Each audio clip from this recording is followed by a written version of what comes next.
Shalom saudara-saudara. Shalom. Ada sukacita, kasih, persaudaraan. Philadelphia. Beri kemuliaan bagi Tuhan. Haleluya. Saudara, pagi hari ini kita bersyukur ya. Kita bisa berkumpul di rumah Tuhan. Ada satu anugerah yang luar biasa. Bahkan kita juga merasakan bahwa setiap nama-nama kita ada diukir di dalam telapak tangannya Tuhan.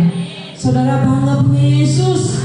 Haleluya. Mari sama-sama kita bangkit berdiri.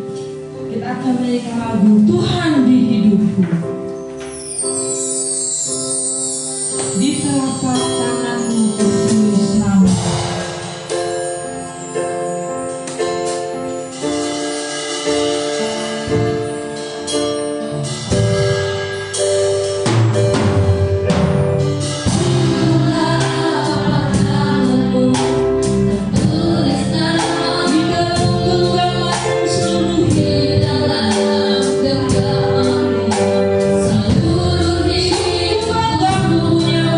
Seperti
Tuhan di hidupku, Tuhan yang selalu ku sembah di setiap nafasku, Tuhan yang selalu ku sembah di setiap nafasku, Tuhan yang selalu ku sembah di setiap nafasku. Amin, haleluya. Saya minta Bapak Sinlai berdoa untuk saudara pada pagi hari ini. Glory, haleluya, Yesus.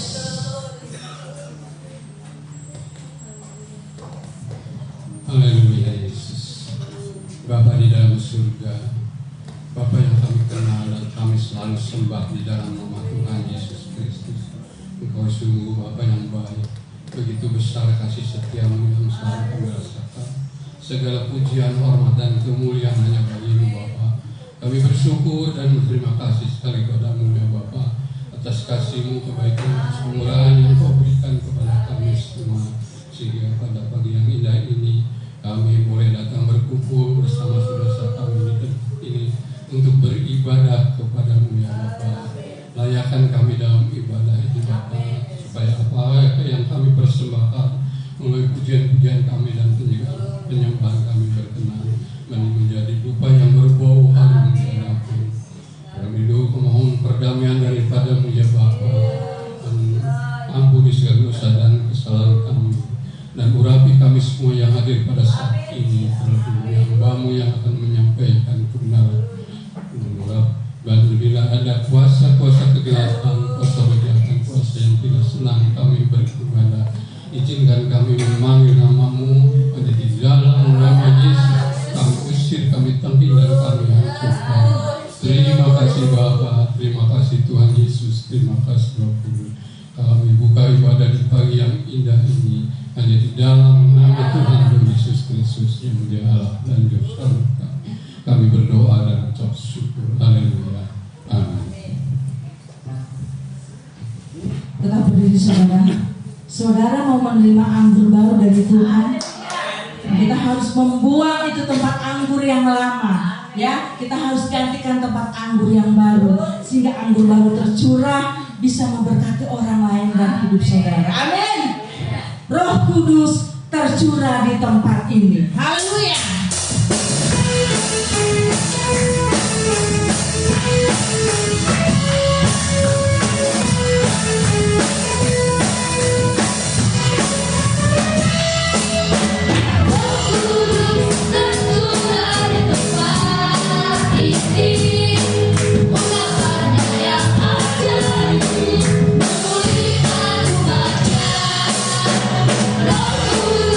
Tercurah bagi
sudah menerima anggur baru ya, otomatis saudara menerima suasana surgawi. Amin. Yang memiliki damai sejahtera dan sukacita. Mari sama-sama kita terima sukacita surga. Haleluya.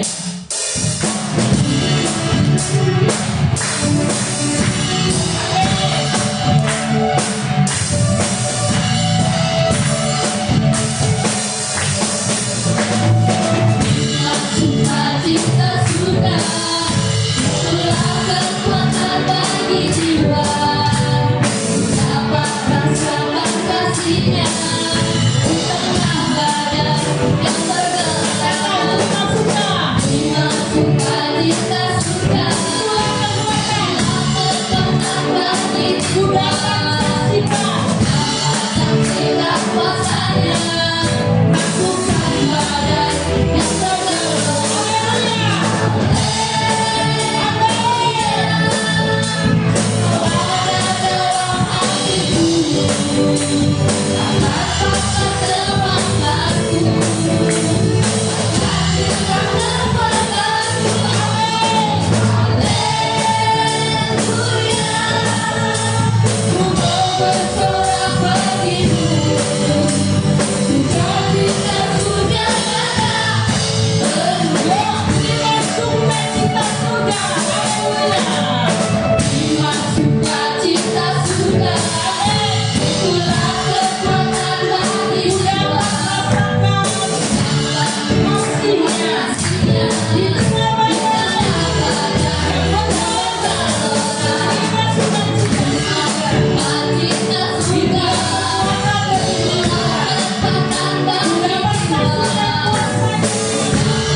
yang Tuhan berikan buat saudara dan saya.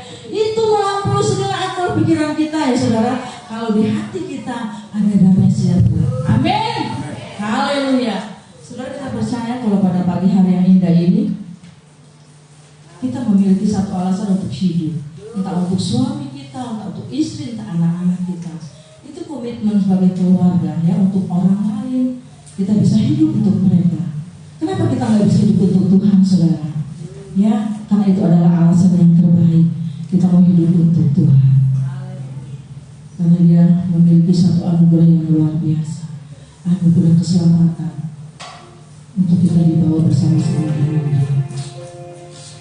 Engkau alasan ku hidup. Ku hidup karena anugerah-Nya.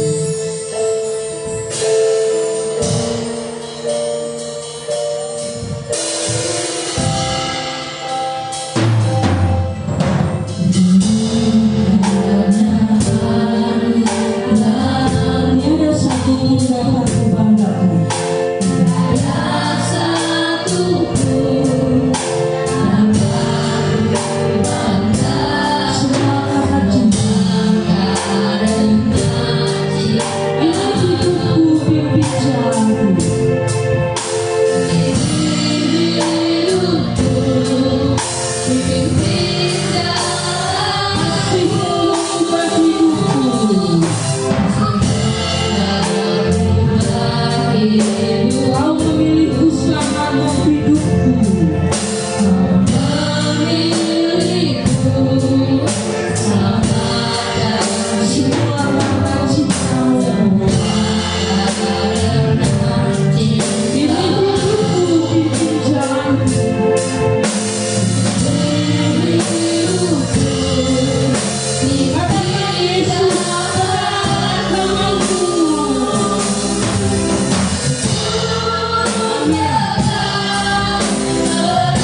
Bapak Ibu Gembala berdoa untuk firman Tuhan.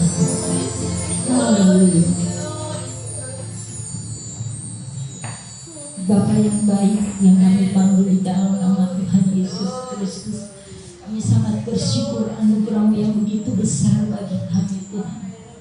Benar Bapa, kami tidak bisa dapat hidup tanpa kasih-Mu Tuhan.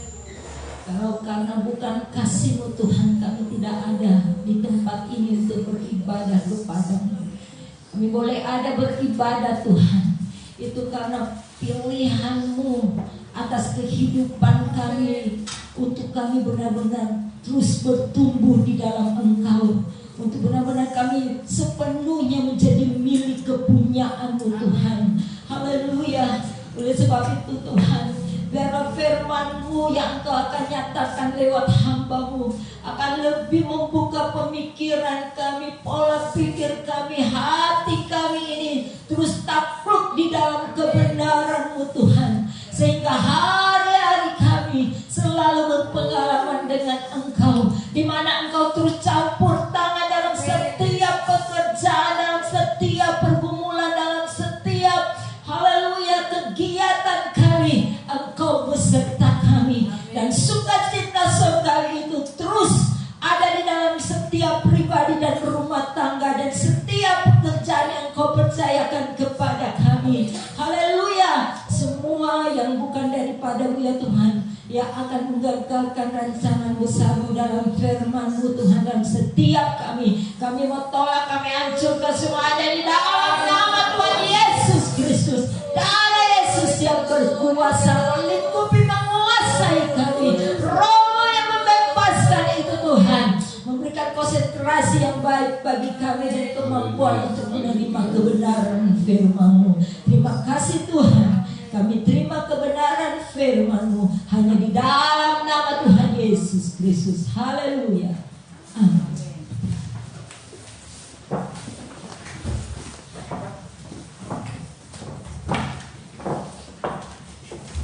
Ya, puji Tuhan, shalom saudara. Kasih Tuhan untuk semua kita yang hadir sekarang ini, yang dapat kesempatan dalam menerima kebenaran firman-Nya. Untuk yang ikut live streaming mohon dimaafkan oleh karena LCD rusak, jadi tidak tampil nyanyian-nyanyian ya. Jemaat juga bisa dimaafkan ini karena dua LCD-nya rusak. Tidak mengapa, tidak mengurangkan kuasa Tuhan untuk kita bisa menerima sepenuhnya, saudara ya. Saudara, hari ini juga saya mengumumkan karena Corona sudah selesai, di mana kita sejak Corona setiap minggu ada perjamuan atau setiap ibadah. Tetapi setelah Corona sudah selesai, kita kembali untuk sebulan sekali, atau nanti hal-hal yang ditentukan dari Tuhan, saudara ya. Itu sekarang ini perjamuan suci sebulan sekali. Ya, untuk live streaming juga bisa diketahui. Karena waktu Corona itu Tuhan minta setiap ibadah harus perjamuan, oleh karena mengadakan pendamaian supaya kita dilindungi oleh Tuhan. Karena itu pesan dari Tuhan. Ya, karena Corona sudah selesai, ini suasana Corona, dan kita semua, hampir semua sudah membuka masker, dan kemudian juga seluruh dunia sudah terbuka, biarpun nggak begitu terlihat, masih ada juga saudara ya, cuman seluruh dunia sudah membuka, hampir seluruh dunia sudah membuka masker. Hari ini kita akan melihat ada satu hal yang luar biasa yang kita sudah tahu nih ayat, gampang lagi ayatnya. Keluaran 14 ayat 14. Coba kita ulangi, Keluaran 14 ayat 14. Gampang ini, diingatnya gampang. 14 ya. Ada apa gerangan di situ kita baca Keluaran 14 ayat 14, sama-sama semua kita baca, baik yang ikut onsite maupun yang ikut live streaming. Perhatikan, kita baca dengan keras karena berbahagia mereka yang membaca, mendengar dan lebih-lebih melakukan firman Tuhan. Kita baca 2, 3. Tuhan akan berperang untuk kamu dan kamu akan diam saja. Wow, luar biasa ini. Ini sesuatu hal yang dijanjikan sama Tuhan kepada kita yang hari ini hadir. Sesuatu hal yang sudah terjadi buat umat Israel. Tuhan akan berperang untuk kita dan kita diam saja.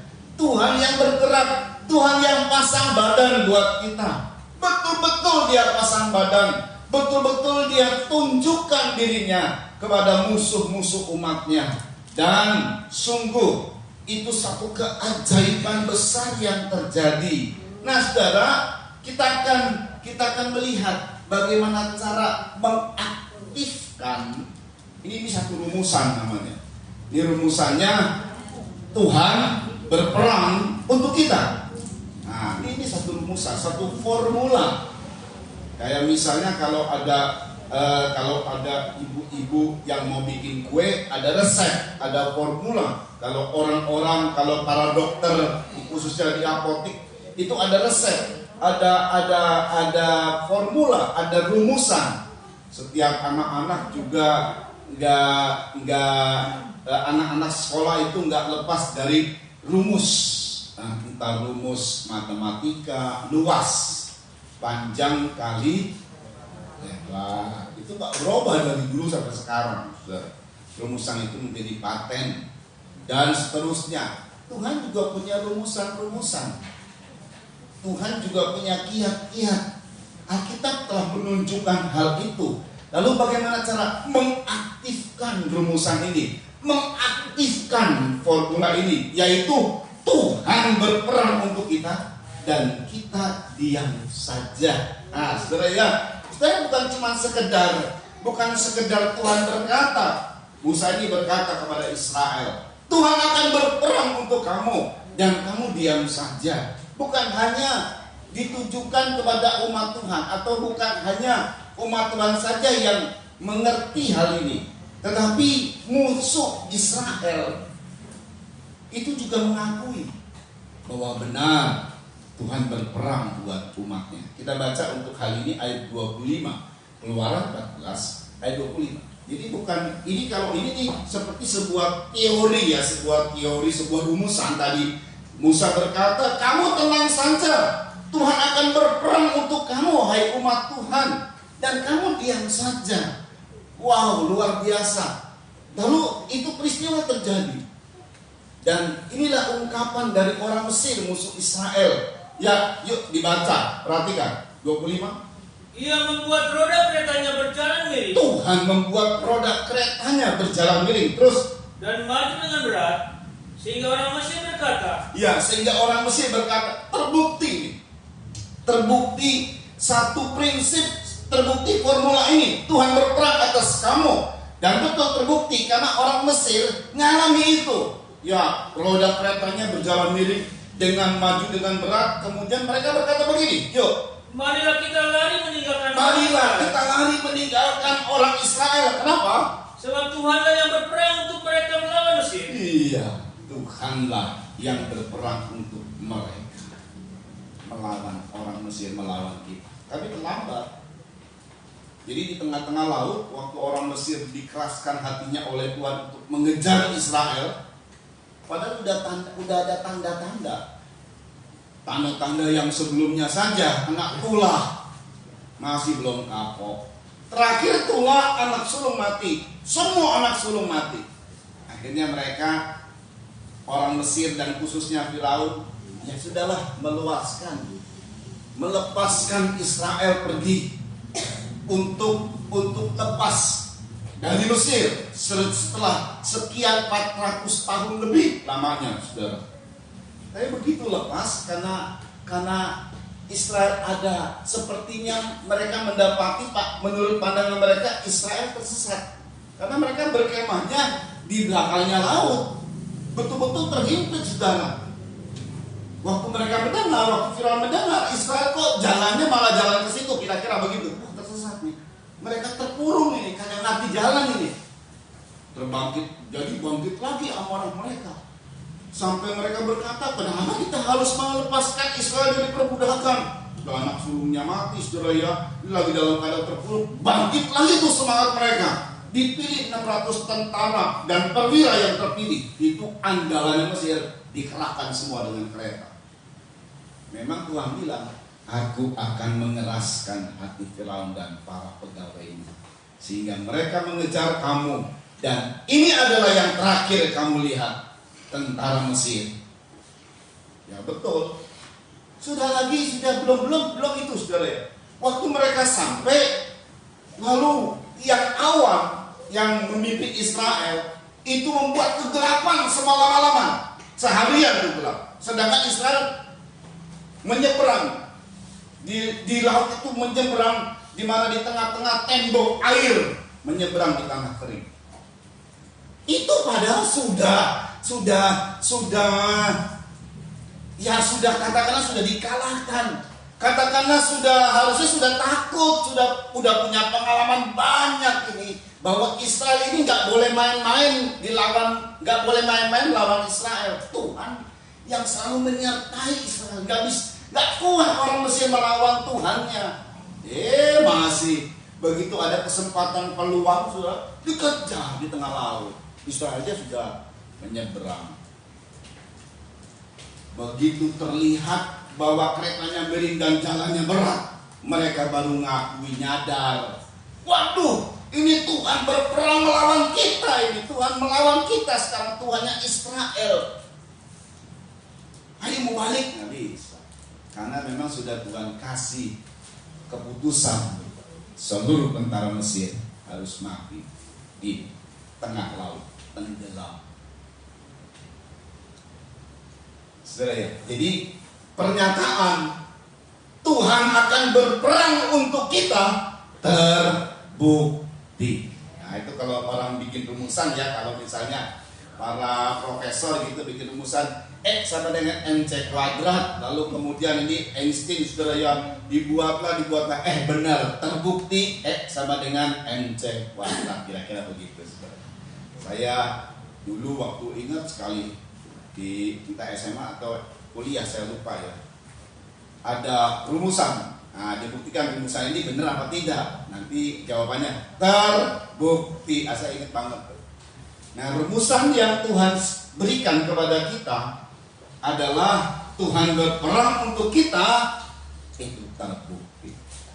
Puji nama Tuhan bahwa Tuhan mau berperang untuk kita.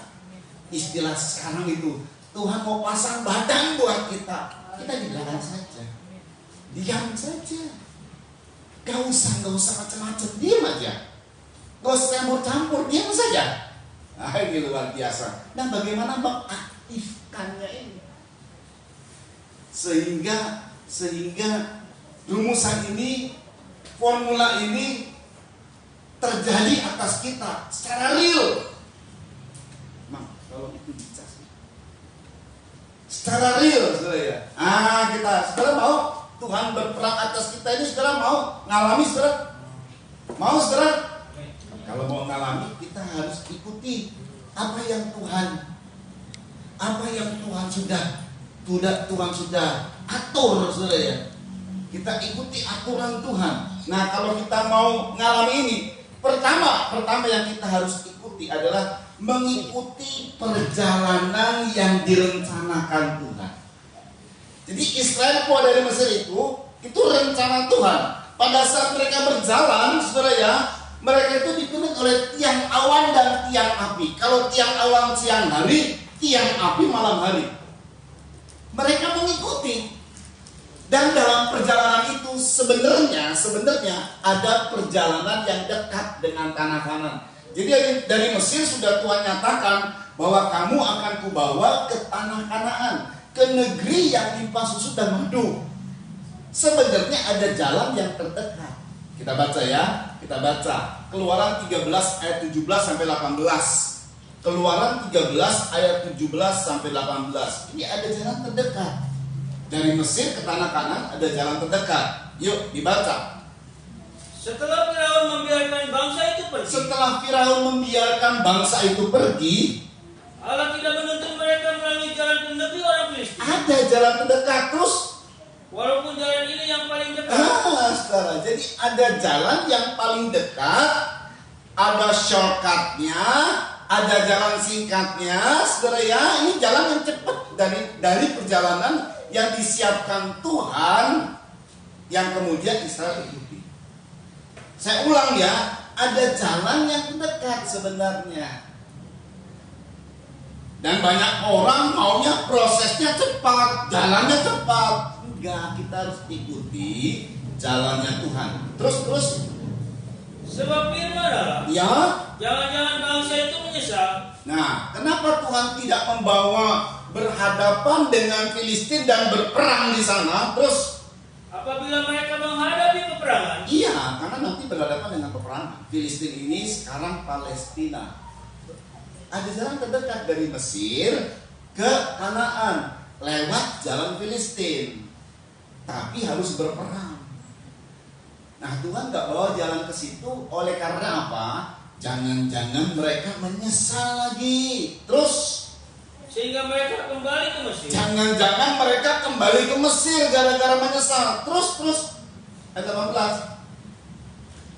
Tetapi Allah menuntun bangsa itu berputar melalui jalan yang Nah, jauh. Allah menuntun bangsa itu nggak jalan terdekat, tapi berputar melalui padang gurun, terus menuju ke laut Teberau. dan menuju ke laut Teberau, terpojok di situ. Belakangnya laut, kiri kanan gunung atau bukit, ya bukan gunung, bukit. Pendeknya terpojok lah Israel. Mesir mengejar dari belakang. Nah, terus Dengan siap sedia berperang berjalanlah orang Israel dari tanah Mesir. padahal orang Israel waktu keluar dari Mesir, ayat berkata siap sedia berperang, tapi belum waktu. Nah, ini kita mesti pahami, saudara. Kita harus mengikuti perjalanan yang Tuhan tunjukkan, rencana yang Tuhan tunjukkan sama kita. Perjalanan ini, saudara, setiap kita ini harus ikuti rencana Tuhan. Kalau kita mau, Tuhan berperang untuk kita. Jangan semaunya sendiri. Jangan semau gue, jangan kumain. Bukan, saudara. Ikuti jalannya Tuhan. Sekalipun kalau menurut logika, ini bukan jalan singkat. Satu, ini bisa merugikan karena kita berputar dan ada di laut Teberau. Di hadapan kita tuh laut Teberau. Nah, ini keadaannya dalam keadaan yang bukan santai-santai. Keadaannya karena orang Mesir menyerang di belakang. Nah, ini peristiwa yang terjadi seperti itu, saudara. Jadi perjalanan kita ini ya, dalam hidup ya, ada perjalanan yang mengikuti rencana Tuhan. Ini perjalanan hidup kita nih ya. Ada orang Kristen, perjalanan hidupnya itu selalu mengikuti rencana Tuhan. Nah, orang yang kayak begini akan mengalami Tuhan berperang untuk dia. Tapi ada orang Kristen yang perjalanannya mengikuti maunya sendiri. Ya, akhirnya berhadapan dengan masalah-masalah hidup yang tidak pernah selesai. Ada orang Kristen mengikuti jalannya sendiri, lalu kemudian dari mengikuti jalannya sendiri, maka akhirnya karena Tuhan sayang sama orang ini, karena Tuhan sayang sama kita, karena kita anak-anaknya, ya namanya kita nih orang tua, anak-anak kita bandel, apa kemudian kita putuskan hubungan dari orang tua? Anak saya bandel, dicoret aja namanya. Enggak, orang tua nggak pernah begitu.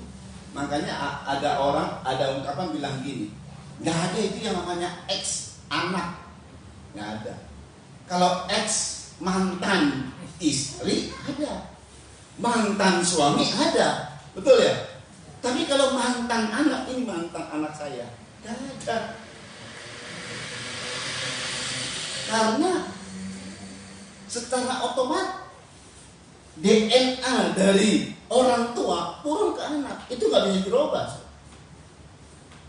Kalau mantan istri ada, saya bilang mantan suami ada, mantan anak nggak ada, mantan orang tua nggak ada. Ini mantan orang tua saya, nggak ada itu. Karena secara otomatis DNA itu ada dalam diri kita. Jadi Tuhan nggak pernah memecat, Tuhan nggak pernah memberhentikan, Tuhan nggak pernah memutuskan hubungan dari dia sebagai bapak kepada anaknya, kecuali anaknya sendiri yang mau merusak. Jadi nggak taunya hak merusak, hak tidak diberkati itu tergantung kita, bukan tergantung Tuhan. Nah seperti Israel, ada rencana Tuhan yang diikuti oleh orang Israel, tapi ada rencana Tuhan.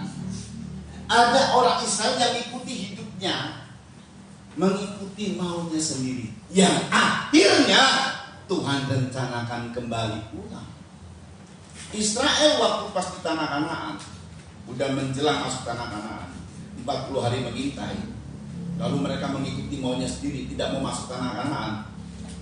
Akhirnya Tuhan bilang, berputar kamu 1 hari menjadi 1 tahun, 40 hari kamu mengintai, 40 tahun kamu akan mengelilingi padang gurun. Tapi tetap Tuhan menyertai. Jadi itu menjadi sebuah rencana Tuhan. Yang tadinya bukan rencana Tuhan. Nggak pernah Tuhan merencanakan Israel berjalannya 40 tahun. Nggak pernah. Tapi akhirnya perjalanan Israel untuk diberkati delay, pending 40 tahun. Tapi setelah itu pun Tuhan merencanakan, Tuhan yang ngatur persinggahan demi persinggahan. Tuhan nggak pernah meninggalkan tiang awan dan tiang api menuntun Israel, nggak pernah. Nah, yang kedua ini saudara, jangan terjadi sama kita sebenarnya. Tapi ya sudah, kadang-kadang kadung terjadi karena ulah kita sendiri. Akhirnya perjalanan kita jadi delay, jadi pending. Yang harusnya seminggu dapat berkat, ini setahun. Kita harus menghadapi masalah-masalah. Tapi tetap Tuhan membuat rencana lagi, planning B namanya. Saudara ya, yang awalnya mereka mengikuti rencana Tuhan. Ini karena baru dilepaskan oleh Tuhan dari perbudakan Mesir, dan mereka melihat bagaimana Mesir ditulahi oleh Tuhan, mereka dilindungi oleh Tuhan. Begitu besar jarak perbedaan, sungguh sangat beda banget antara orang Israel dan orang Mesir. Terlihat dengan mata kepala, istilahnya begitu, saudara ya.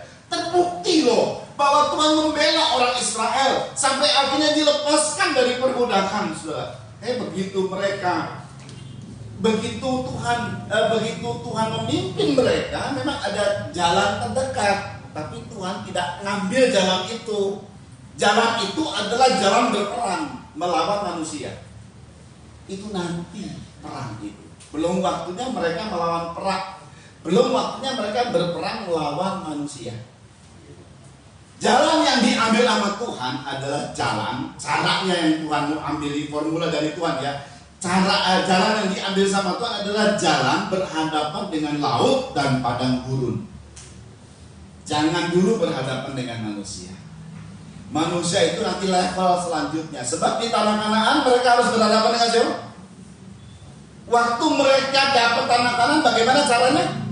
Berperang. Nanti. Ngerti nggak? Berperang itu level selanjutnya. Level pertama berhadapan dengan laut dan padang gurun.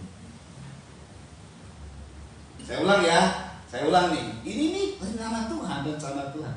Jadi pada saat ada jalan yang terdekat, sebenarnya jalan itu terdekat untuk menuju kanan, cuman harus berperang melawan Filistin. Tuhan nggak ngambil. Jalan itu nggak diambil. Yang diambil sama Tuhan berhadapan dengan laut, ini awalnya. Kemudian padang gurun selanjutnya. Setelah disampai di Kanaan, tetap berperang nggak? Berperang. Lawan siapa? Manusia. Nah, itu nanti. Gitu. Belum waktunya berperang dengan manusia. Keadaannya apa kalau dalam zaman sekarang ini berperang melawan manusia? Benturan karakter. Ada aja orang yang bikin kita jengkel. Ada aja orang yang bikin kita bisa sakit hati, benci dan lain sebagainya. Dibenturkan kita. Ini benturan karakter ini sudah bukan hanya kepada orang lain loh. Orang lain udah pastilah. Banyak orang yang tidak suka sama kita. Banyak orang yang tidak suka dengan kebenaran. Kita benar orang nggak suka, aneh kan? Bukan hanya itu saja loh. Benturan karakter itu bisa terjadi di rumah kita. Ini manusia nih, kita berhadapan dengan manusia. Makanya saya mau kasih tahu dulu. Matius 10 ayat 34 sampai 38 itu nanti. Ya maksudnya di dalam zaman Israel, kalau kita lihat rencana Tuhan begitu saudara ya. Entah kita ini sudah sampai di fase mana, sudah sampai di tahap mana. Apakah sudah di tahap Kanaan? Kanaan itu nanti kita akan mendapati benturan karakter. Kalau fase-fase awal di padang gurun, di mana kita ini diberkati oleh Tuhan, pas-pasan setiap bulan. Tiap bulan si padang gurun. Ini adalah pelajaran awal. Pelajaran akhirnya benturan karakter. Matius 10 ayat 34 sampai 38. Itu Kanaan. Buat kita ini peristiwanya benturan karakter. Berhadapan dengan sifat manusia, karakter manusia. Enggak sehari manusia itu bisa berubah kalau misalnya dia adalah keluarga kita. Karena yang dibentur sama Tuhan yang paling berat adalah persoalan keluarga. Yuk. Matius 10 ayat 34. Ya. Jangan kamu menyangka bahwa aku datang untuk membawa damai di atas bumi. Aku datang bukan untuk membawa damai, melainkan pedang. Iya. Terus. Sebab aku datang untuk memisahkan orang dari ayahnya. Nah. Terus. Anak perempuan dari ibunya. Terus. Menantu perempuan dari ibu mertuanya. Benturan ini. Manusia dengan manusia ini. Kerabat kita yang dekat. Terus. Dan musuh orang ialah orang-orang seisi Musuh rumahnya. orang ialah seisi rumahnya. Dalam konteks apa? Bukan kemudian kita bermusuh dan saling membenci. Bukan. Ini makanya di dalam membaca firman itu nggak bisa sembarangan, saudara. Menafsirkan sembarangan, bukan. Ini dalam konteks apa dibaca terus? Barang siapa mengasihi bapa atau ibunya lebih daripadaku, Barang siapa mengasihi bapak atau ibunya lebih daripadaku, ia tidak layak. ia tidak layak bagiku. Terus. Dan barang siapa mengasihi anaknya laki-laki atau perempuan lebih daripadaku, Terus. ia tidak layak. Ia tidak layak bagiku. Terus. Barang siapa tidak memikul salibnya dan mengikut aku, ia tidak layak bagiku. Iya, pengikutan kita sebagai orang Kristen mengikut Kristus itu nggak boleh dipengaruhi oleh yang namanya ayah, ibu, saudara, anak. Prinsip hidup ini sendiri. Kalau saya harus melakukan kebenaran, keluargaku tidak melakukan kebenaran, bodoh teh, aku harus melakukan kebenaran biarpun sendiri. Gitu. Jadi kalau pengikutan kita melakukan kebenaran itu nggak dipengaruhi oleh apa kata orang, apa kata keluarga bahkan. Warga nggak cocok sama hamba Tuhan. Bodoh amat. Saya tetap beribadah kepada Tuhan. Itu prinsip hidup. Ada gereja satu orang, anak ini adalah katakanlah orang yang berpengaruh di gereja itu, tersinggung oleh pendeta di gereja itu. Waduh, mungkin zaman dulu SMS itu, seluruh kaum kita nggak usah ke gereja itu. Wah, semua kaum hari itu sepi. Ya, kaumnya paling besar. Nah, itu terpengaruh. Pengikutan Tuhan, pengikutan kita kepada Tuhan itu nggak boleh dipengaruhi. Kalau misalnya ada di antara kaum itu berkata begini, bodoh amat kaum saya tetap ibadah. Ibadah itu bukan buat pendeta, bukan saya tunjukkan diri buat pendeta. Saya beribadah kepada Tuhan. Dan saya digembalakan di situ, saya beribadah kepada Tuhan di situ. Nah, itu yang benar. Jadi nggak perlu dipengaruhi. Biarpun mungkin dimarah-marahin nanti lu ke gereja. Marah-marah. Nggak penting. Ini prinsip. Sudah ya? Itu artinya seprinsip hidup. Memang kita akan dibenturkan dengan karakter. Apalagi kalau misalnya, sebab di sini nggak ada tertulis suami istri ya. Suami istri itu harusnya sepakat.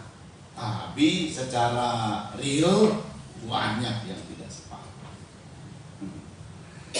Apalagi tadi saya bilang suami istri dibenturin satu dengan yang lain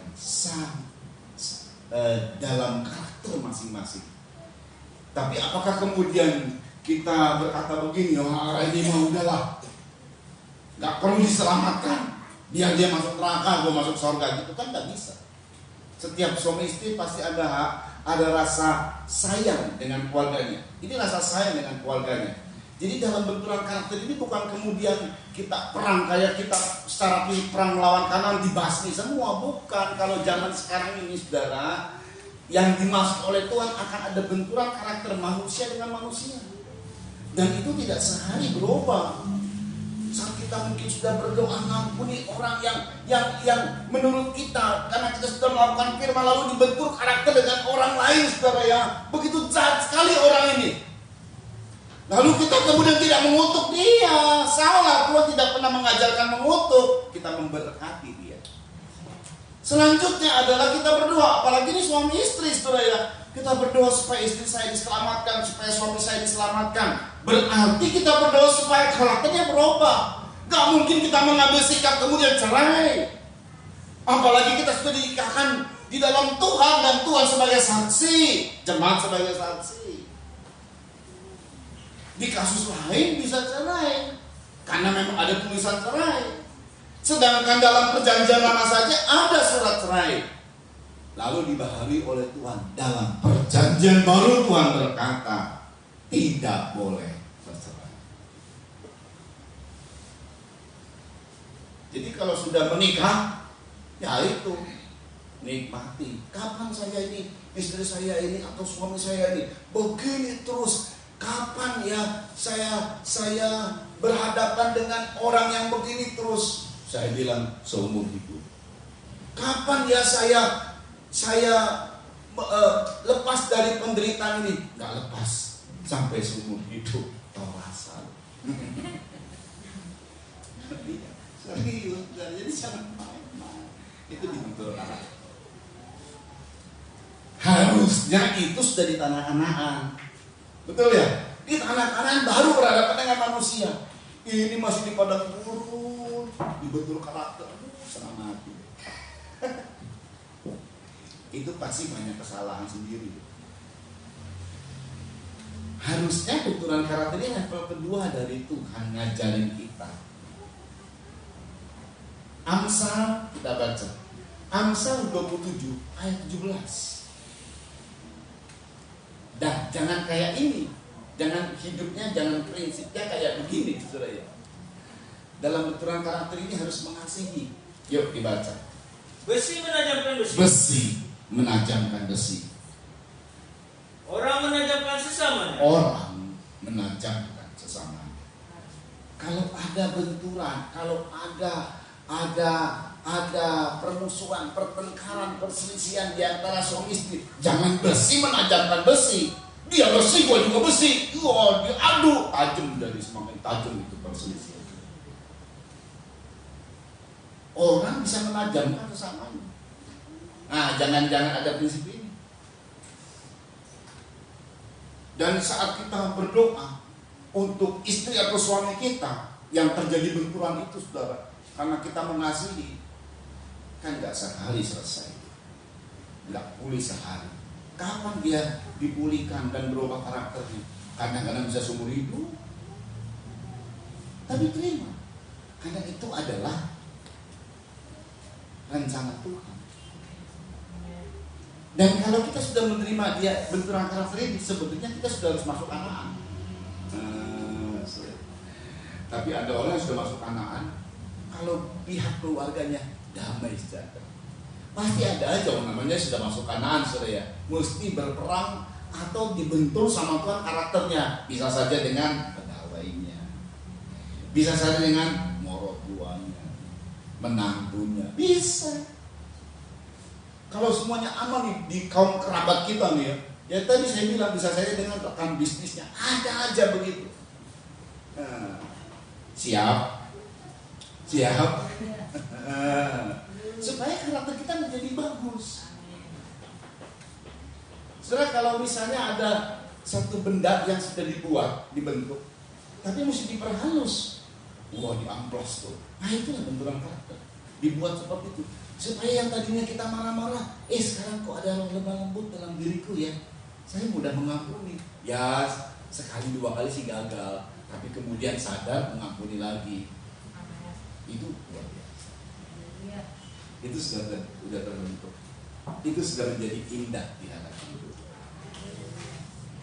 Nah ini proses awal dulu ya, kita lihat ya, proses awal ini kan proses saya kasih tahu supaya karena berkaitan dengan begini saudara, ada jalan shortcut singkat tapi berperang, belum waktunya berperang. Nah untuk Israel nih, waktu awalnya tidak boleh berperang, nanti ada waktunya berperang. Sekarang yang Tuhan pilih berhadapan dengan laut dan padang gurun. Itu langkah awal. Jadi nggak berhadapan dengan manusia, berhadapannya dengan alam. Nah ini dia saudara ya, ini ikuti jalan Tuhan. Sebenarnya kan waktu Tuhan bilang, kenapa Tuhan tidak mengambil jalan yang singkat? Sebab mereka berhadapan dengan Filistin dan kemudian berperang, jangan-jangan mereka menyesal. Lalu mereka mau kembali ke Mesir. Karakter ini saudara, di Israel itu ada.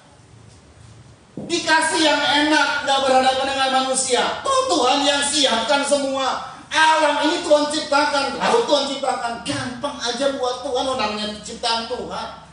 Manusia memang Tuhan ciptakan, tapi manusia itu Tuhan berikan kepercayaan kepada manusia sejak awal. Jadi kalau manusia semau gue, Tuhan gak bisa apa-apa. Tapi kalau alam gak bisa semau gue.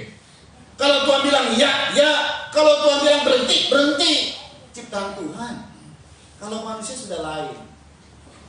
Manusia punya free will. Gak bisa Tuhan memaksa mendikte itu, gak bisa. Tapi kalau alam bisa, diatur sama Tuhan nih.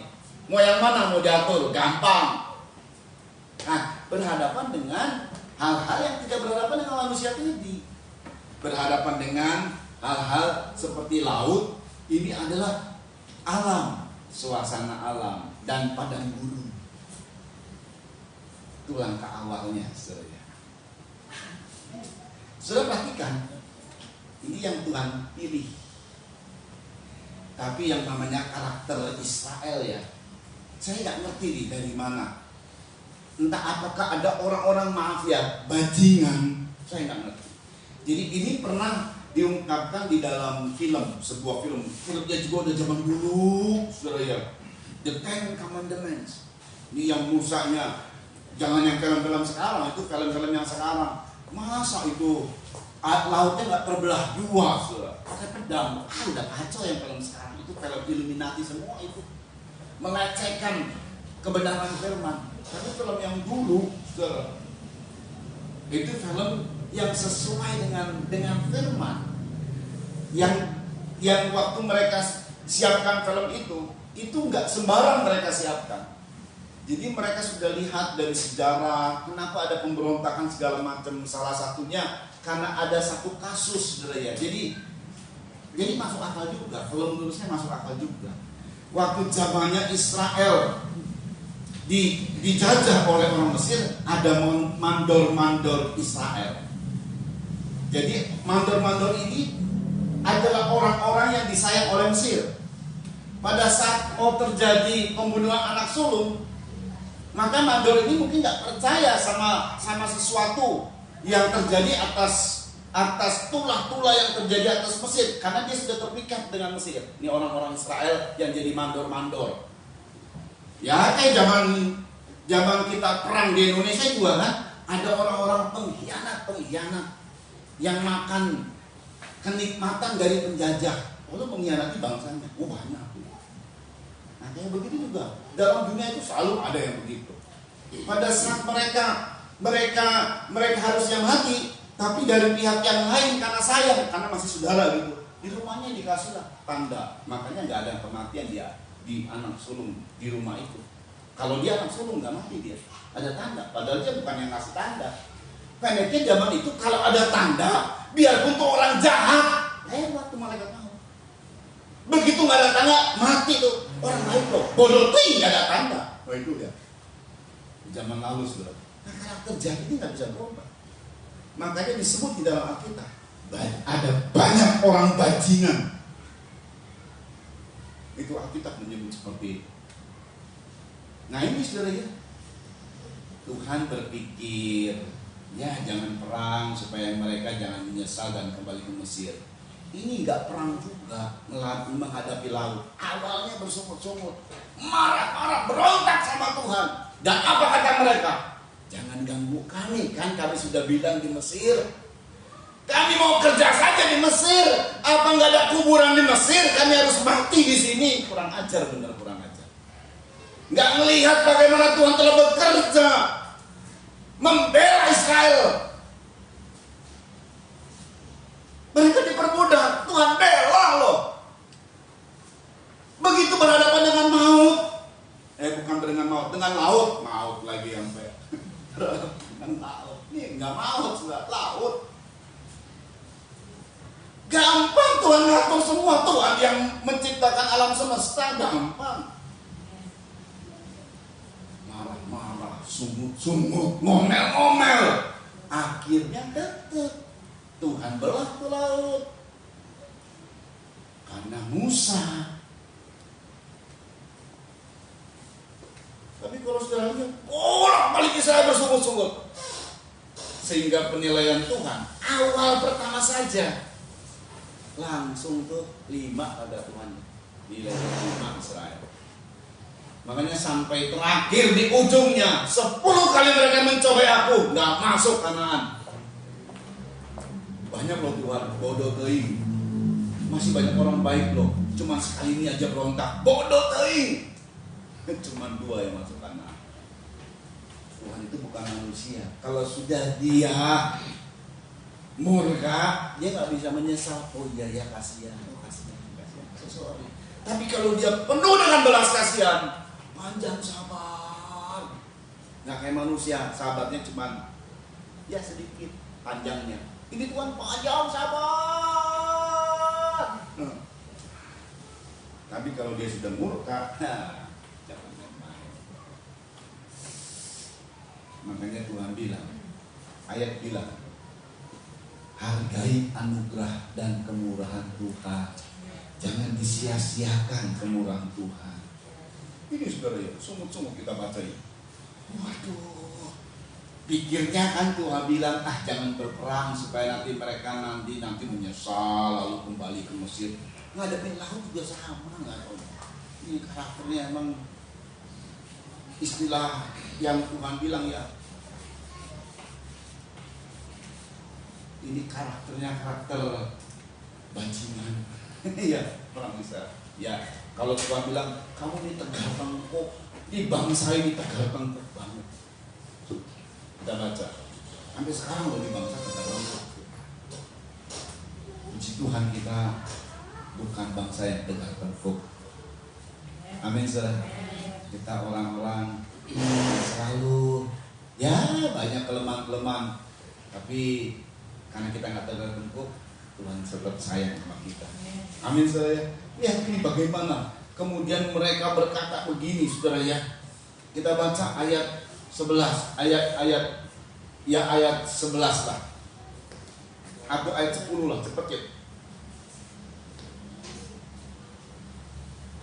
Dan mereka berkata kepada Musa, apakah karena tidak ada kuburan di Mesir? Apa nggak ada kuburan di Mesir? Maka engkau membawa kami untuk mati di padang Jadi gurun. disamakan pemimpinnya. Terus, apakah yang kau perbuat ini terhadap kami dengan membawa kami keluar dari Mesir? perhatikan. Bukankah ini telah kami katakan kepadamu di Mesir? Ini kurang ajarnya mereka. Terus, Janganlah mengganggu kami. jangan ganggu kami. Lo mau ditolong loh saudara. Seolah-olah Musa ini kesalahan Musa semua ini. Terus, Dan biarlah kami bekerja pada orang Mesir. biar kami bekerja pada orang Mesir. Saudara tahu, mereka ini menjerit sama Tuhan, mengerang karena diperbudak. Ditolong malah ada masalah sedikit, ngomong begini. Terus, Sebab lebih baik bagi kami untuk bekerja pada orang Mesir daripada mati di padang gurun ini. ngomongnya terus Mesir. Mau kembali ke Mesir lagi aja lah. Iya, cukup. Jadi yang Tuhan pilih memang jalan di laut. Harus melewati laut. Tapi jangan khawatir. Ya, ini persoalan yang terjadi begini, saudara. Memang jalannya jujur nih. Rencana Tuhan dibawa ke jalan buntu. Berhadapannya dengan laut. Saat berhadapan dengan laut, Tuhan sudah rencanakan. Ini sudah Tuhan rencanakan. Jadi sebelum peristiwa itu terjadi, Tuhan bilang sama Musa, kamu putar balik ya. Lalu nanti kamu kemah di tepi laut. Udah Tuhan rencanakan. Siap untuk dibuat sama Tuhan, laut dibelah. Supaya semua orang tahu, dan semua, seluruh dunia, dari dulu sampai sekarang, tahu bagaimana Tuhan mengatur semua dan membela umatnya. Ini sesuatu yang terbesar. Mana ada seorang yang bisa membelah laut? Tidak ada. Kecuali Musa lewat kuasa Tuhan. Saudara dengar baik. Nanti Mesir itu akan nyerang kamu. Jadi udah Tuhan ngomong sama Musa, lagi katakanlah berdiskusi. Nanti Mesir menyerang kamu. Ini rencana Tuhan, Mesir menyerang kamu. Aku biarkan mereka. Aku masukkan mereka di dalam laut api dan aku bunuh mereka untuk tenggelam di laut. Di laut, saudara, bukan laut api, di laut. Udah Tuhan bilang, Musa tahu. Ya di situ. Ini masih santai-santai. Begitu orang Mesir mendengar, orang Israel tersesat. Wah, dikejar. Begitu mereka melihat tentara Mesir 600 orang pilihan, takut mereka. Disitulah muncul semua. Jadi sedikit ada masalah sedikit, ngomel. Harusnya ngalir aja. Ini nilainya udah jadi kurang satu. Harusnya ngalir aja. Kalau saja Tuhan merencanakan, Tuhan jamin pasti. Sama kayak misalnya kita nih ya, ada orang kaya, yuk ikut saya yuk ke satu katakan luar negeri. Terus nggak usah dipikirin nih tiketnya dari mana ya? Dari dia aja. Nanti makannya bagaimana ya? Dari dia. Nginepnya di mana ya? Boleh dari dia. Kita cuma kasih diri kita saja, ngikut, nemenin dia. Semua maunya dia jamin. Kita tahu dia orang kaya. Kecuali kalau dia, ini orang kaya apa enggak ya? Itu lain di sana. Kalau kita kenal bahwa dia orang kaya, ngajak kepada kita. Dan sudah pengalaman ngajak ke dalam kota lah ya, atau ngajak sebentar kita makan di restoran itu, dia yang bayar. Kita udah tahu, ya nggak mungkin dong selanjutnya. Kalau tiketnya dari mana ya? Dari mana ya? Itu namanya nggak percaya itu. Kita kan ngalir aja tau. Tuhan ini yang punya langit dan bumi. Bukan kali itu Tuhan membuat mukjizat. Kan tadi saya sudah bilang 10 tulah Tuhan hukum Mesir dilihat oleh orang Israel. Masih gak percaya. Ini namanya kelewatan. Kalau dulu Tuhan nolong kita, sekarang juga pasti Tuhan nolong kita. Seterusnya Tuhan pasti nolong kita. Belajar ngalir, belajar percaya sama Tuhan. Biar kelihatannya jalan buntu, percaya sama Tuhan. Tuhan perintahkannya terus berjalan. Laut loh Tuhan. Ini hebat ya Tuhan. Sudah kita lihat. Oleh karena itulah, maka kasus ini kasus di Perjanjian Lama. Makanya ditulis sebagai peringatan buat kita. Kalau kita ikut rencana Tuhan, sikapnya apa? Ngalir aja. ikuti aja. Makanya dalam Korintus ditulis sebagai peringatan Israel itu gagal mengikuti rencana Tuhan. Kita jangan gagal. Israel rohani, anak-anak Tuhan di zaman akhir ini. Makanya ada ditulis sama Paulus 1 Korintus 10 ayat 1 sampai 2, kemudian melompat ayat 13. Yuk dibaca. Paulus menulis. Yuk. Aku mau supaya kamu mengetahui saudara-saudara terus bahwa nenek moyang kita semua berada di bawah perlindungan awan. ya, Dan bahwa mereka semua telah melintasi laut. itu sudah terjadi bahwa mereka ada di bawah perlindungan awan dan melintasi laut, saudara. Terus Untuk menjadi pengikut Musa mereka semua telah dibaptis dalam awan. ya, untuk Dan menjadi dalam laut. pengikut Musa mereka dibaptis dalam awan dan dalam laut. Untuk menjadi pengikut Kristus kita dibaptis dalam air dan roh. Oh, ini lebih hebat daripada pengikut Musa. Ini kerja dari Yesus Kristus. Kemarin kita bahas mengenai Roh Kudus itu apa. Jadi bukan sekedar pantai Kosta, bukan sekedar perayaan. Ada satu yang lebih dahsyat lagi yang sudah Tuhan siapkan dan sudah diberi kepada kita. Melebihi daripada pengikut Musa. Itu sebabnya kalau berhadapan dengan masalah-masalah yang saat itu Israel berhadapan dengan laut. Apa kata Tuhan ayat 13? Pencobaan-pencobaan yang kamu alami ialah pencobaan-pencobaan biasa. Pencobaan yang kita alami itu sebenarnya pencobaan yang biasa. Gak ada yang luar biasa, gak ada yang membuat gentar. Nih harusnya pencobaan yang biasa. Terus Yang tidak melebihi kekuatan manusia. yang tidak melebihi kekuatan manusiamu. Terus Sebab Allah setia. sebab kenapa disebutnya percobaan biasa? Karena Allah setia mendampingi kita. Allah setia bersama dengan kita. Biarpun kita kadang-kadang menjengkelkan, Tuhan itu jengkel sama kita, tetap Dia setia. Makanya pencobaan itu menjadi pencobaan yang biasa. Terus Dan karena itu Ia tidak akan membiarkan kamu dicobai melampaui kekuatan. kamu tidak akan dicobai melampaui kekuatanmu kok. Terus Pada waktu kamu dicobai, Ia akan memberikan kepadamu jalan Ia keluar. memberi kepadamu jalan keluar Sehingga kamu dapat menang. sehingga kamu dapat menanggung. Ya, kadang-kadang kita berhadapan kayak begini.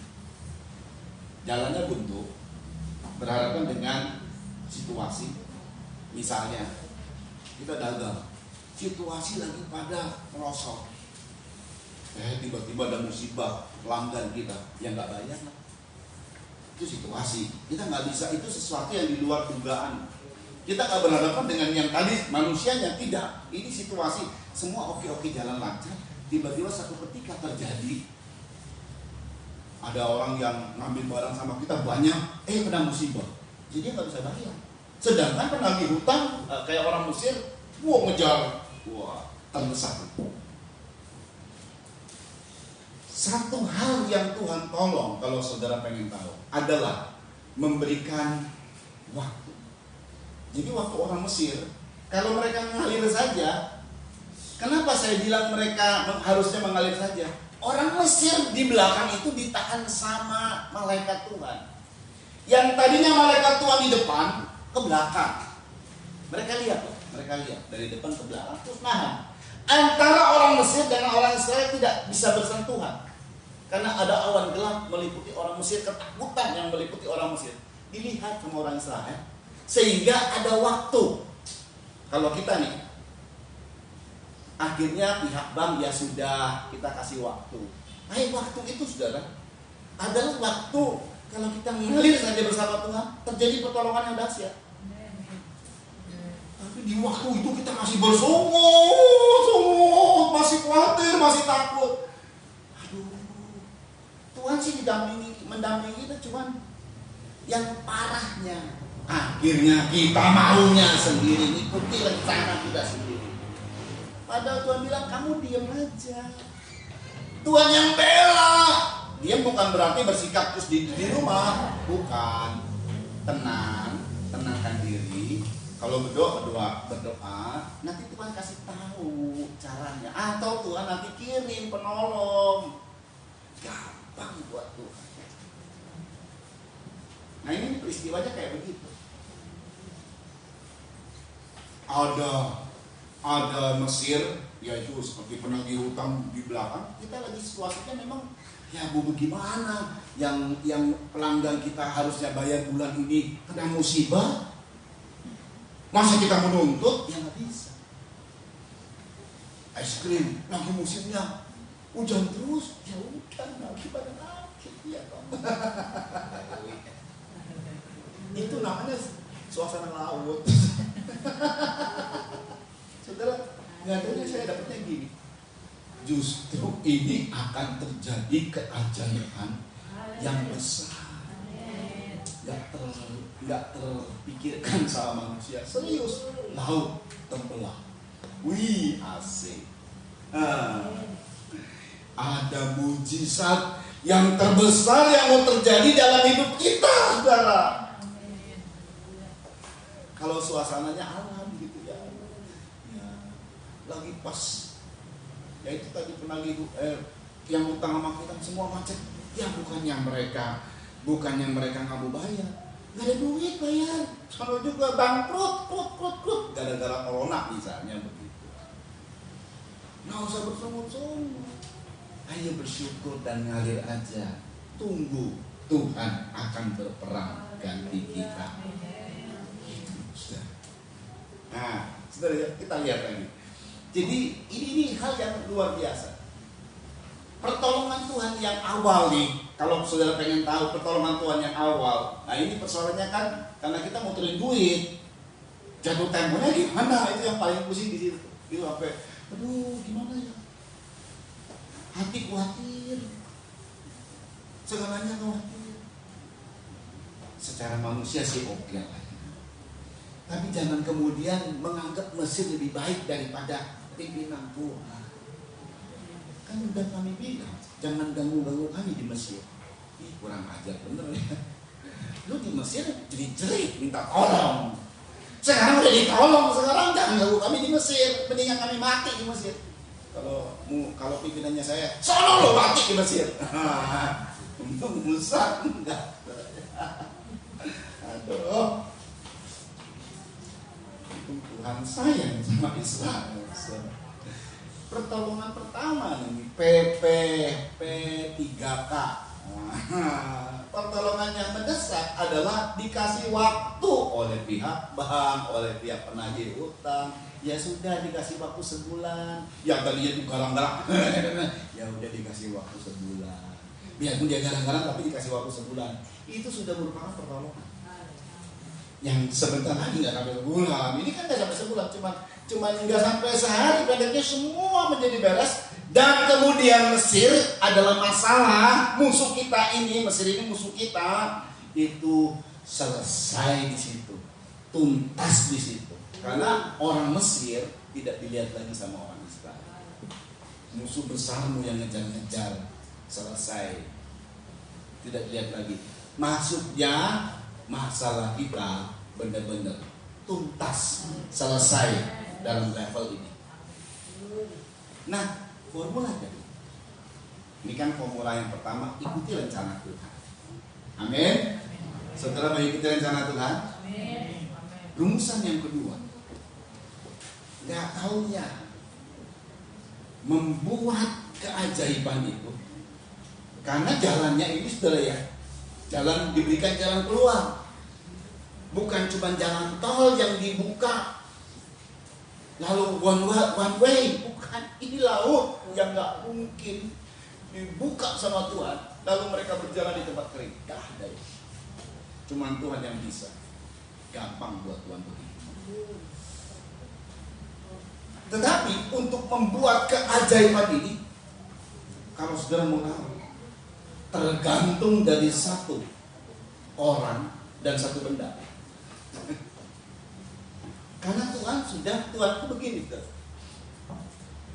Pada saat dia menyuruh Musa, awal yang kemudian dia tanya sama Musa nih, waktu dipanggil Musa, Musa, apa yang ada padamu? Tongkat Tuhan. Lemparkan dia. Jadi ular. Pegang. Jadi tongkat. Tongkat yang kamu pegang itu modal itu namanya ya.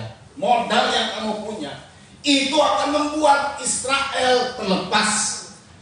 Jutaan orang lepas daripada perbudakan. Untuk berhadapan dengan penjajah, harusnya kamu harus berperang melawan penjajah. Itu kan salah logika begitu toh. Kamu harus lebih kuat daripada Mesir. Modal kamu harus lebih kuat. Tapi Tuhan bilang nggak perlu modal A, B, C. Apa yang ada padamu? Tongkat Tuhan. Itu modal melepaskan Israel. Itu modal kemenangan kamu.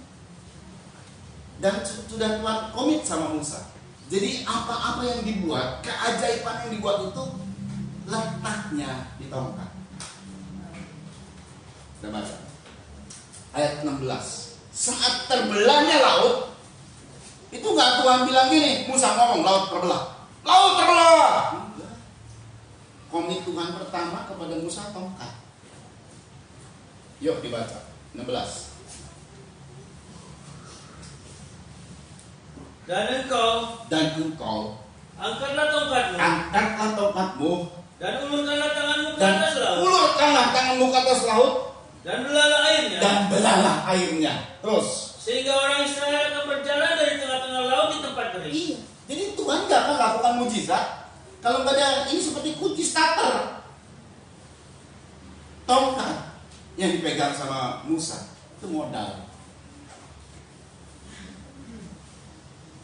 Lalu Tuhan juga ngomong sama Musa. Dan Musa ngomong sama Israel, kamu tidak akan melihat orang Mesir. Ini hari terakhir kamu melihat orang Mesir. Sebab semua musuh-musuh, semua masalah tuntas, orang Mesir akan tenggelam di tengah laut. Bagaimana caranya? Tongkat. Yuk, ayat 26.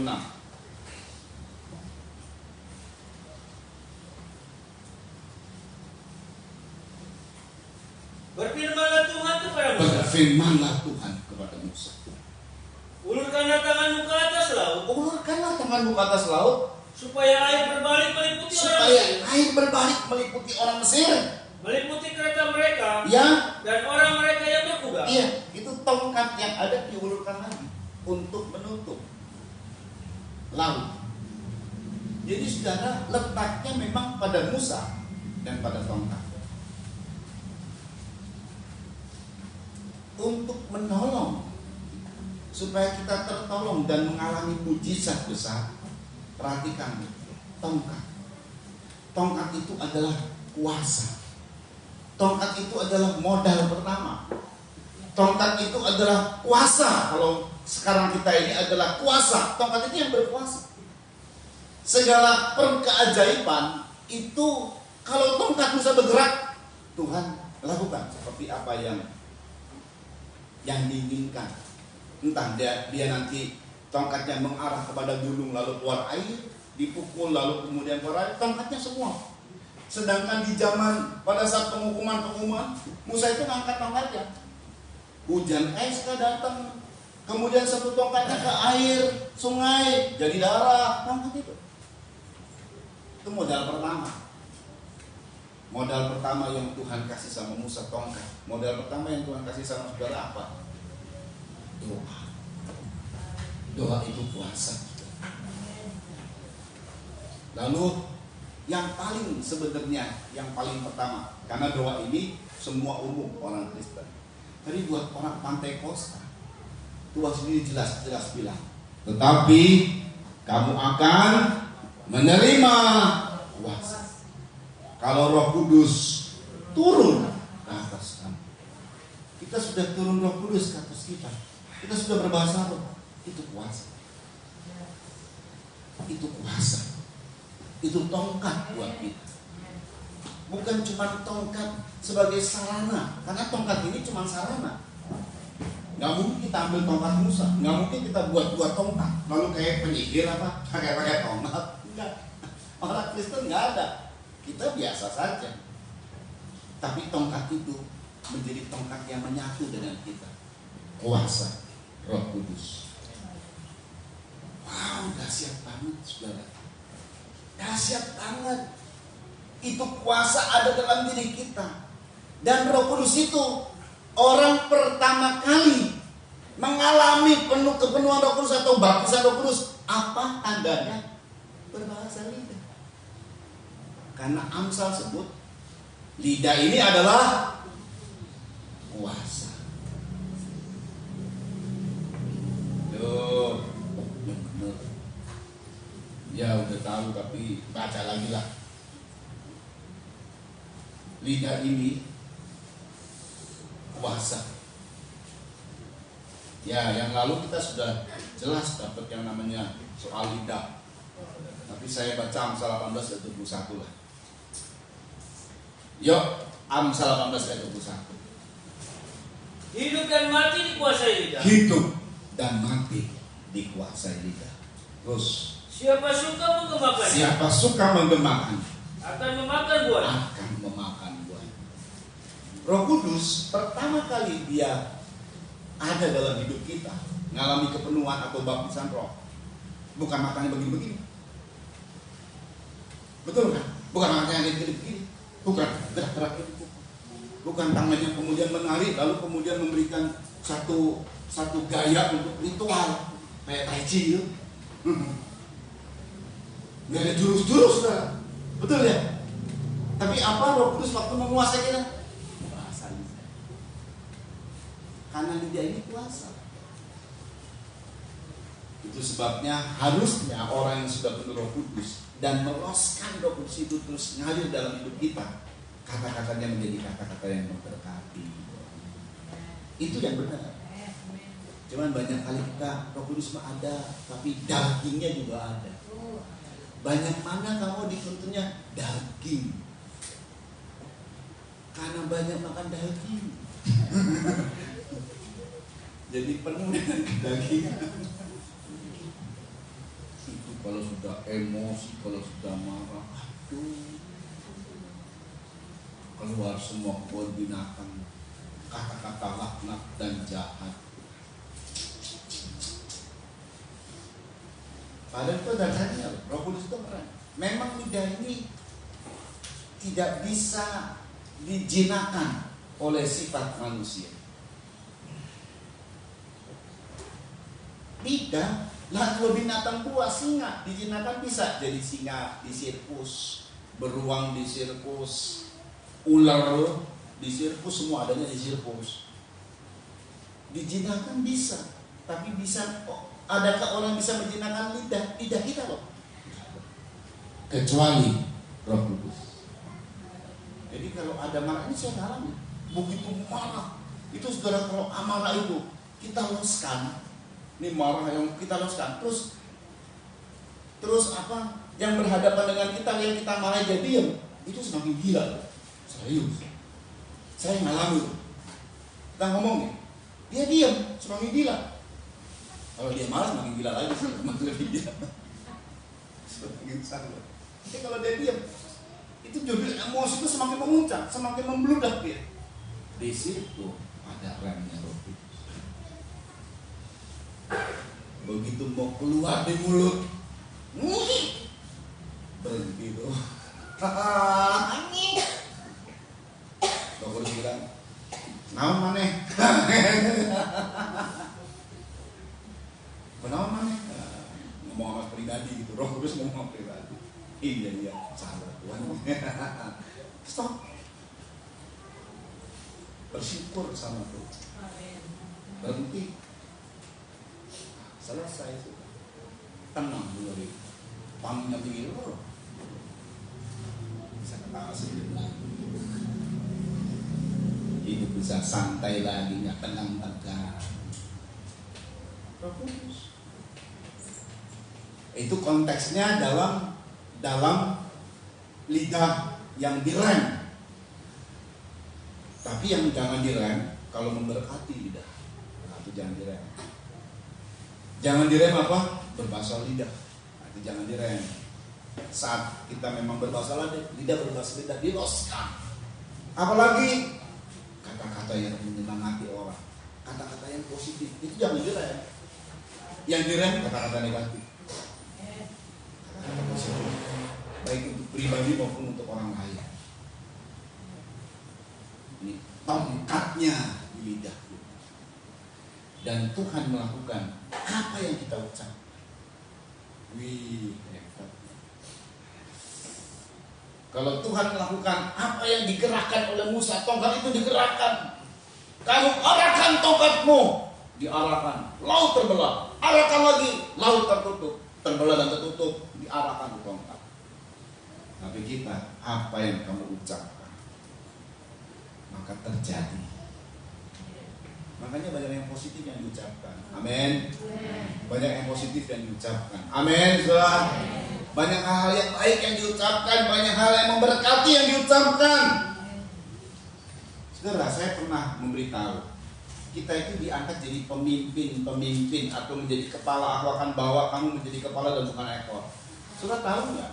Semakin naiknya seorang yang kemudian jadi kepala cabang, kepala divisi, jadi lama-lama kepala jadi direktur gitu ya. Jadi presiden direktur dari kepala office boy, dari kepala office boy itu kepala apa lagi gitu kan ya. Kepala kemudian manajer dan lain sebagainya. Semakin dia dari tadinya berapa? Kalau katakan dalam tentaran lah, dia kepala regu, mungkin dari kepala regu, saya lupa berapa orang gitu ya. Katakan 10 orang lah. Lalu naik dia karena dipercaya. Dan dia juga mau. Aku mau naik karir, aku mau naik pangkat, aku mau usahaku semakin maju. Oke, Tuhan bilang setuju. Aku naikkan kamu dari kepala regu menjadi kepala apa gitu ya. Dari kepala di daerah itu apa terus yang gampang RT lah dari berapa rumah RT. Jadi kepala dari RW jadi RW dia. Akan lebih dia mau kepala RT RW. Semakin banyak kan orangnya, betul ya. Tapi lupanya semakin besar tanggung jawabnya. Dari RT kemudian jadi lurah. Semakin banyak RW lurah naik terus. Aku mau naik terus. Tuhan deal, ayo. Aku akan jadikan kamu kepala. Tapi ingat ini, semakin besar tanggung jawabnya. Jangan cuma maunya kedudukan doang. Jangan maunya diberkati doang. Semakin besar tanggung jawabmu. Dan yang namanya kepala, ini pengaruhnya. Kepala itu mempengaruhi bawahan. Semakin banyak bawahan, semakin dipengaruhi sama dia. Semua ikutin apa yang dia mau. Dari mana dia mengikutinya? Dari mulut. Kata-kata. Makanya bos yang diurapi sama Tuhan, itu kata-katanya dilakukan sama pegawainya, bawahannya. Dan Tuhan bilang, jangan kayak orang Farisi, guru. Ini yang terakhir. Ini teringat saya. Jadi konteks kata-kata ini, jangan kayak orang Farisi. Injil Matius 23 ayat terakhir kita baca. Injil Matius 23 kita baca ayat 2 dimulai. Yuk. Ahli-ahli Taurat dan orang-orang Farisi telah menduduki, maunya cari kedudukan. Terus, sebab itu turutilah dan lakukanlah segala sesuatu yang mereka ajarkan silakan kepadamu. turuti dan lakukan segala sesuatu yang mereka ajarkan. Terus, Tetapi janganlah kamu turuti perbuatan jangan modelnya kayak begini nih. Pemimpin-pemimpin ahli Taurat orang Farisi ngajarin tapi tidak melakukan. Dianya tidak melakukan. Ke gereja, dianya ke gereja. Nah, contoh sederhana. Kalau mau anak-anakmu setia ke gereja, orang tuanya ke gereja dulu. Nih teladan. Anak-anak setia nanti ikut semua. Nggak usah disuruh-suruh. Kok gereja nggak? Ke gereja nggak kasih jajan ke gereja tuan. Tapi karena diancam, nggak baik yang begitu. Untung urusannya gereja, di mana Tuhan siapa saja yang datang sama aku terima. Lalu terjadi pemulihan, puji Tuhan. Ini modelnya begitu. Jangan merokok ya. Dia sendiri merokok. Anak-anak jangan merokok ya. Nggak boleh. Merusak tuh ya tuh. Rokok membunuhmu.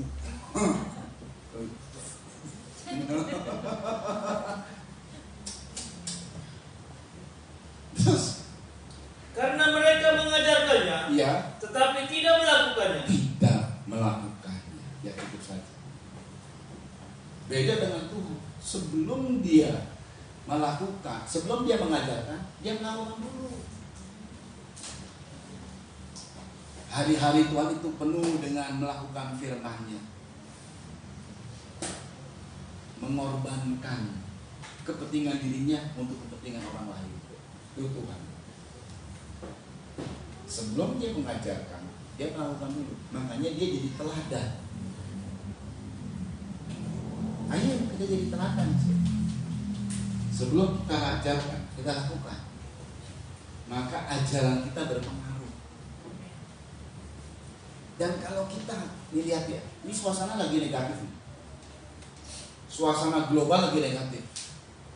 Suasana dagangan kita lagi rugi. Karena memang semua yang dagang jenis kita lagi sedang dalam keadaan rugi gitu. Kenapa? Kuasanya di sini. Saudara tahu nggak? Semakin jadi pemimpin, dia harus membuat sistem. Sistem itu harus berpusat pada dia, di mana apa yang disampaikan semuanya karena berpusat pada dia. Artinya apa yang disampaikan terjadi. Itu namanya kuasa itu begitu. Kuasa itu apa yang disampaikan terjadi. Itu sebuah sistem namanya. Lagi rumit begitu ya. Ini arahnya lagi negatif. Semua aura negatif semua. Semua aura lagi kurang, krisis. Pemimpinnya yang penting.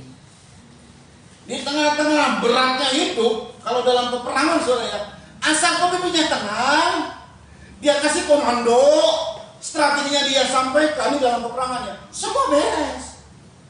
Tapi kalau pemimpinnya kacau semua.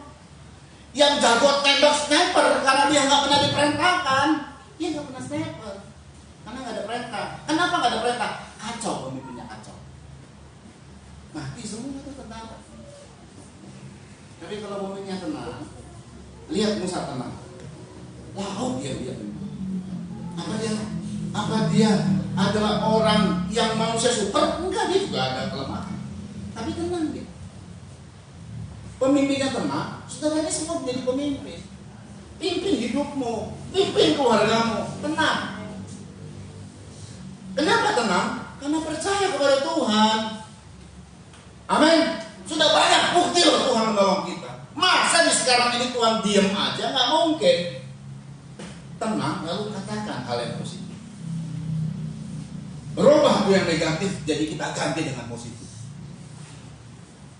Semua berpusat kepada yang positif. Kita sampaikan, sistem jadi berubah dari negatif jadi positif, krisis jadi untung. Di sinilah. Lihatlah Tuhan akan bekerja. Justru kalau di tengah-tengah jalan buntu sepertinya kita sudah ikuti Tuhan. Kita sudah ikuti maunya Tuhan. Cinta sama Tuhan, suka beribadah. Tuhan juga begitu tegas mengatakan, tenang, lanjutkan, maju. Tapi buntu Tuhan loh. Tuhan bilang maju. Oke, aku maju. Tapi di tengah-tengah buntu, sebentar lagi terjadi keajaiban besar. Yang mungkin dalam kehidupan kita, ini benar-benar keajaiban. Tuhan akan buat kita menjadi orang-orang yang selalu mengalami keajaiban Tuhan. Bersama dengan Tuhan indah. Bersama dengan Tuhan karena Tuhan terus menyertai kita. Tuhan bilang, ayo jangan takut, maju aja, ngalir aja. Lihatlah Tuhan menyertai kita sekarang. Amin saudara. Karena memang kita di telapak tangan, disayang sama Tuhan. Jadi kita datang dalam doa. Gak pernah meninggalkan kita, gak pernah melupakan kita. Saudara, kalau saudara dulu, zaman-zaman dulu, ada gambar tempel tangan begini ya, terus di dalamnya apa? Foto kita. Aku di telapak tangan Tuhan, misalnya telapak tangan Tuhan. Gambaran, ini enggak gambaran, ini real. Nyanyian ini real. Kita semua di telapak tangan. Kita nyanyikan lagu ini, mari kita datang pada Tuhan. Haleluya. Puji nama Tuhan. Ayo, kita siapkan diri, nyanyikan sebuah lagu di telapak tanganmu. Tertulis namaku.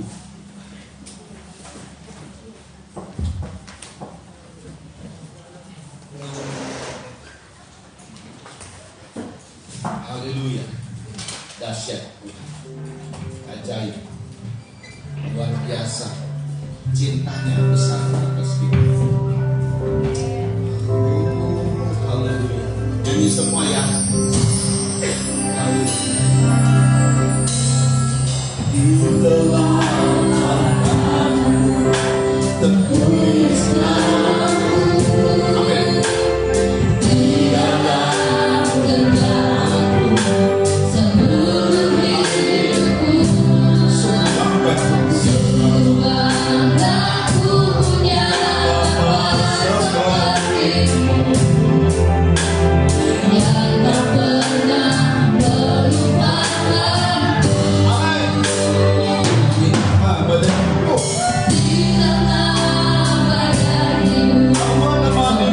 menemaniku,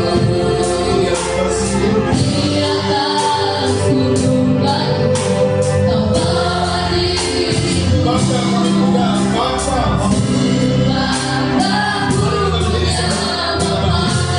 sepertimu, tak pernah meninggalkan, menyatakan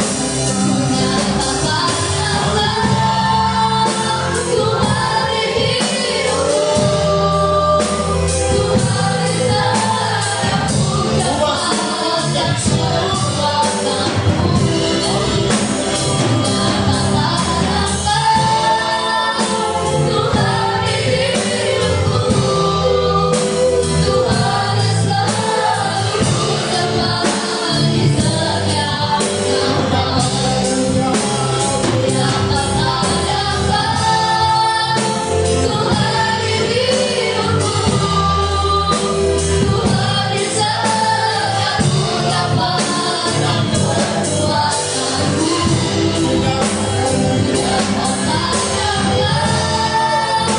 Tuhan di hidupku, Tuhan yang selalu ku temani setiap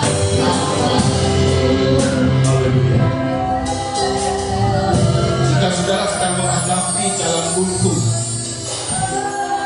di belakang ada musuh atau dikejar hutang atau ada hal yang terdesak, tenang, tenang, tenang. Ikut nasib dulu, ini kata firman.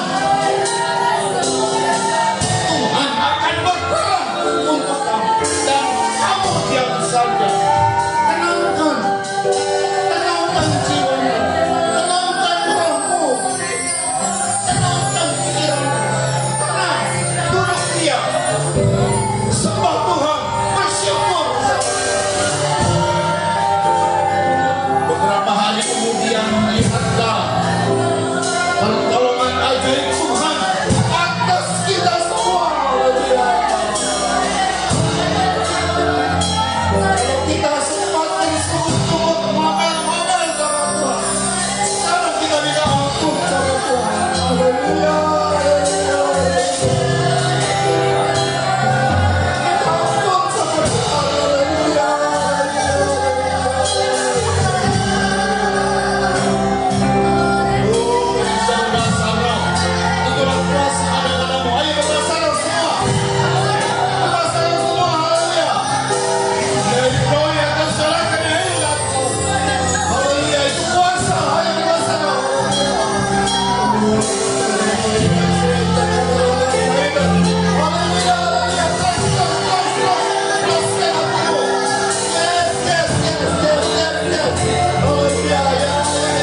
utusan Tuhan akan berperang bagi kami, dan kami diam saja. Hari ini menjadi kenyataan buat kami. Mulai besok, kemudian hari-hari berikut, Tuhan menolong kami. Hari ini kami diingatkan bahwa pencobaan-pencobaan yang kami alami itu pencobaan yang biasa saja. Haleluya. Karena Tuhan setia menyertai kami. Haleluya. Terima kasih Bapak yang baik. Beri kekuatan kepada setiap anak-anakmu, baik yang onsite maupun yang ikut live streaming. Lebih-lebih mereka yang berhadapan dengan masalah-masalah hidup, yang betul-betul mengalami jalan buntu. Tuhan tolong mereka. Haleluya, haleluya. Dan biarlah kuasa-Mu bekerja atas setiap kami. Janji ini menjadi kenyataan dalam hidup kami. Sebabnya kami terus latih hidup kami untuk selalu memuji menyembah Tuhan. Karena di situ ada kata-kata pujian dan kata-kata penyembahan, letaknya kuasa. Haleluya. Maka mujizat-mujizat terjadi di dalam pujian dan penyembahan yang dilakukan oleh kami tiap-tiap hari. Kami ganti sumur-sumur dengan ucapan syukur dan pujian dan penyembahan kepada Tuhan. Nama Tuhan dipermuliakan. Berkati Tuhan semua yang hadir. Keluarga di sini juga Tuhan berkati. Keluarga yang dengan Paspori Tuhan berkati. Demikian pemerintah kami Tuhan berkati, mulai dari Kecamatan Pegaden, kemudian Kabupaten Subang, Provinsi Jawa Barat, dan juga Indonesia. Presiden kami diberkati Pak Jokowi dan Pak Maruf Amin, bersama dengan bersama dengan para menteri, kepala-kepala daerah, serta juga haleluya wakil-wakil rakyat di legislatif, yudikatif, eksekutif, baik di pusat maupun daerah-daerah, supaya bisa bekerja sama dengan baik memajukan Indonesia. Terpujilah nama Yesus Kristus. Berkati Tuhan. Haleluya. KPK, TNI, Polri, Densus 88, mereka yang bergerak di bidang hukum, berikan kepada mereka roh keberanian untuk membuka kasus-kasus besar. Haleluya. Koruptor, terorisme, sindikat, mafia, gembong-gembong narkoba, supaya mereka dihukum sesuai dengan hukum yang berlaku di Indonesia. Tapi kalau luput dari hukum dunia, kami menghukum sorga bertindak agar nama Tuhan dipermuliakan di bumi Indonesia ini. Terpujilah nama Yesus Kristus. Terima kasih Bapak yang baik. Dan kalau selesai dari semua ini, baik yang onsite maupun yang live streaming, ada aktivitas selanjutnya, juga kembali ke rumah kami masing-masing, sampaikan dengan selamat, dengan tidak kekurangan sesuatu apapun. Kami akan dua tangan dan terima berkat dari Tuhan. Saudara-saudara yang dikasih oleh Tuhan, terimalah anugerah, cinta kasih sayang dari Bapa yang sungguh sangat mengasihimu, kasih karunia lewat kuasa pendamaian korban Kristus, serta pimpinan kekuatan kuasa Roh Kudus menjadi milikmu saudara-saudara. Dari sekarang ini sampai Tuhan sediakan kalian kedua, bahkan sampai selama-lamanya. Dalam nama Tuhan Yesus Kristus, mempelai pria sorga dan imam besar yang kami puja-puji selalu, kami alaskan doa ini. Haleluya. Haleluya.